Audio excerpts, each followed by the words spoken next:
All right, so this is the unboxing. Actually, I already took it out of the box. I don't want to waste your time with that. So let's just unzip it and see what's in there.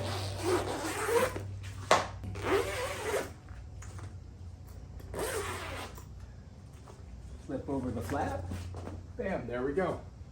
All right, so this is the sail, the boom, and the mast track, and the universal.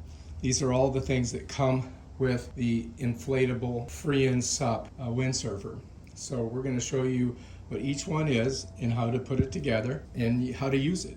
All right, let's get to it then. All right, so this is everything that comes inside the case or the box. This is a 5.5 meter sail.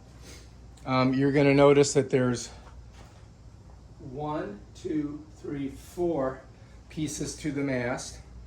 This is the mast track, and this is the universal that you connect it to the mast and to the board. Over here we have 1, 2, 3, 4 pieces for the boom. Now I'm going to show you how to put them all together and how to set it all up. All right, if you like this video, check out all my other videos on this FreeinSUP Windsurfer.